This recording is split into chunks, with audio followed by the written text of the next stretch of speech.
Alors que le biréacteur long courrier de capacité intermédiaire a bouclé son route proving le 14 août dernier à Toulouse avec succès, sa certification, elle, est imminente. Pendant ses essais d'endurance et d'évaluation en ligne, la 350-900 a parcouru quelques 151 300 km pour 180 heures de vol. Le bicouloir s'est posé dans 14 aéroports et survolé le pôle Nord ainsi que tous les océans. La 350, c'est pour Airbus, une histoire à vitesse grand V pour des débuts en demi-teinte. Début 2000, le 777-200ER et l'A340 se partagent une grande partie du marché du long courrier.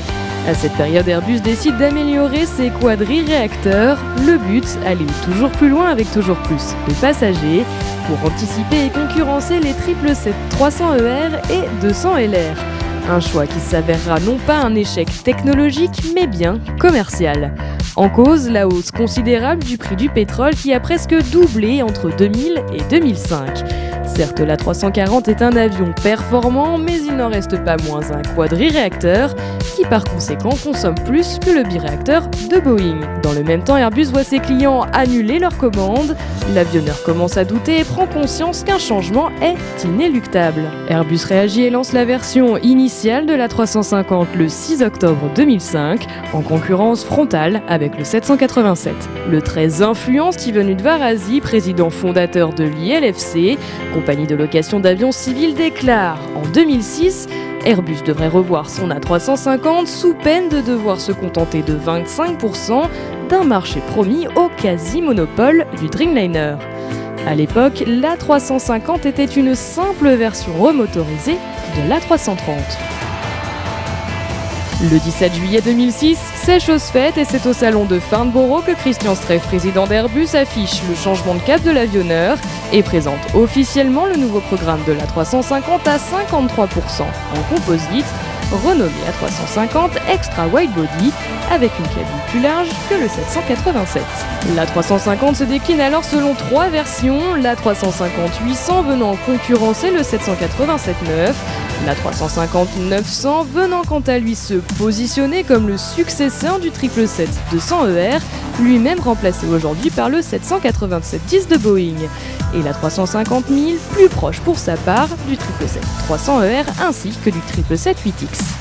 Le programme équipé d'un moteur Trent XWB de Rolls-Royce dernière génération propulsera en exclusivité les A350.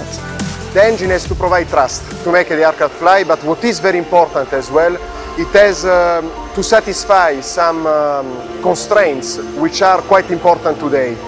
The consumption, in order to be attractive to the customer. The noise is quite important effectively that for the takeoff phases and for the approach phases, for the landing phases, the engine is not very noisy. And then there is another very important criterion that has to be taken into account is the emissions of some nitrogen and carbon oxides that have to be below a certain level in order not to pollute. De 2006 à 2009, les ingénieurs travaillent sur la définition de l'avion, autrement dit, la conception initiale. C'est d'ailleurs le 31 décembre 2006 qu'Airbus décroche sa première commande pour 2 A350-800 du Warrawas. 3 mois plus tard, c'est Finnair qui commande 11 A350-900.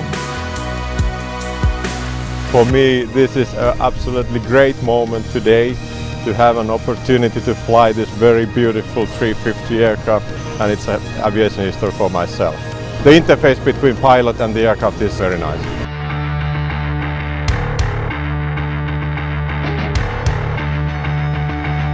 Octobre 2008 voit le gel de la conception préliminaire de la 350-900 pour faire place à sa conception détaillée.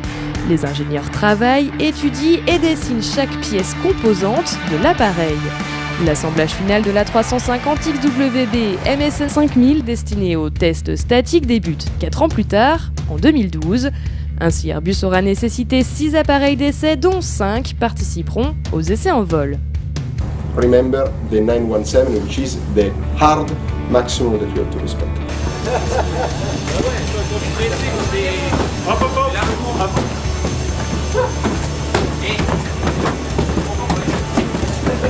Trent XWB 84 obtint sa certification le 7 février 2013 pour l'A350-900 après une campagne d'essai en vol sur la 380. Ce même mois, Airbus décide de suspendre le projet d'équiper ses A350 de batterie lithium-ion jugé trop risqué par l'avionneur. Et pour cause, le 787 équipé de cette technologie a dû faire face à une immobilisation de sa flotte pendant 3 mois. La raison ? Les batteries au lithium de certains Dreamliners japonais ont pris feu et obligé les avions à atterrir d'urgence. L'avionneur européen décide alors de jouer la sécurité et installe des batteries à base de nickel-cadmium, plus lourdes mais réputées plus fiables.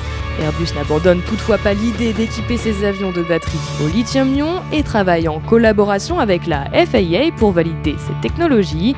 Les A350 dotés de batteries au lithium-ion devraient ainsi voir le jour aux alentours de 2016.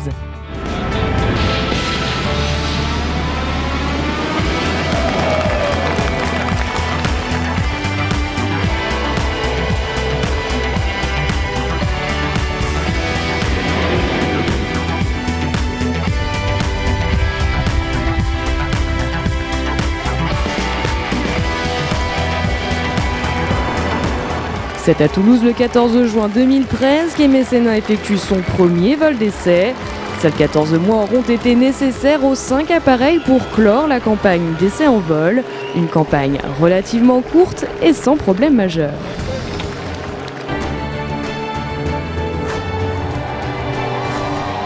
Ça c'est vachement marrant parce qu'en fait, quand on voit Nous, quand on est en train de décoller, on n'a pas du tout le temps de penser à ce qui se passe. Donc on a pris, 15 secondes ou 20 secondes pour dire c'est bon, et ensuite on était déjà en train de préparer les essais d'après. On savait qu'il y avait tout ça qui se passait, mais que l'émotion, elle est là, les gens le sentent comme nous. Mais je me souviens que c'était ça, parce qu'on avait dit aussi qu'on essaierait de décoller environ à tant de distance. Ça en était à peu près à ce qu'on avait dit par rapport justement à la presse qui veut prendre des photos, etc. C'est pas un vol extrêmement difficile au niveau technique, le premier vol. En revanche, il y a beaucoup d'à côté qu'il faut gérer, qui sont très différents de ce qu'on a l'habitude de gérer pendant un vol d'essai. Il faut être aussi hyper clair vis-à-vis des médias, tout ce qui se passe. You couldn't believe that this was a first flight. It felt just like any other airplane, and it was so relaxed. Premier vol, on a ouvert une grande partie du domaine. Deuxième vol, on a terminé d'ouvrir le domaine complètement, donc vitesse maximum, vitesse minimum, altitude maximum. Et au troisième vol, on était au Bourget. Donc en se posant après le deuxième vol, on a dit oui, on peut aller au Bourget.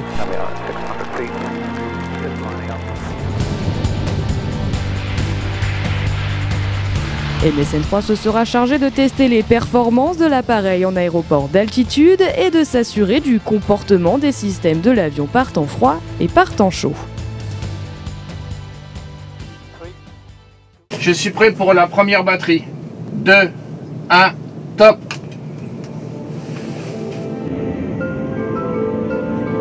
For everybody, start on engine 1, 2, 1, top!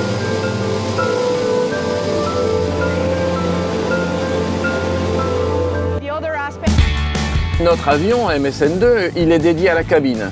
Donc une grosse partie des essais qui doivent être faits sont faits au sol, puisqu'on cherche essentiellement à valider la climatisation, les débits, pour voir si avec des situations dégradées, on arrive quand même à chauffer ou refroidir une cabine pour pouvoir préparer un embarquement. MSN2 a aussi réalisé le premier long vol de l'A350. MSN4 s'est quant à lui chargé de tester l'avionique de l'appareil. La dernière étape majeure du processus de certification de l'A350, c'est MSN1 qui l'a assuré il y a de cela 2 mois, le 19 juillet. L'appareil a validé le test dit MERTO, en anglais Maximum Energy Rejected Takeoff. Le MERTO vise à prouver l'efficacité du freinage en cas d'interruption du décollage à pleine puissance et pleine charge, comprendre à énergie cinétique maximale. Il y a eu des moments durs, je pense que c'est une année où on a tous énormément donné, mais on a eu à côté de ça énormément de satisfaction d'avoir la chance de voler un superbe avion, de faire une campagne d'essai complète super intéressante. On a eu un avion extrêmement fiable qui nous a permis de voler beaucoup. C'est des moments super intéressants à vivre et je pense pas qu'effectivement on ait tant de campagnes d'essai dans une vie, donc ça y est, on est en train de terminer d'en vivre une fantastique sur le 350. Aujourd'hui, Aujourd'hui, MSN 5 a terminé son reproving. Il ne reste donc plus à Airbus qu'à annoncer la certification de son A350-900, destiné à concurrencer le 777. Les deux appareils opérant sur le même rayon d'action pour une capacité identique. Une fois qu'on aura obtenu le Type Certificate, d'une part, il y a assurer l'entrée en service, avec les modifications de Qatar. Mais ensuite, il y a celle des autres clients. Ils ne sont pas tous la même cabine, par exemple.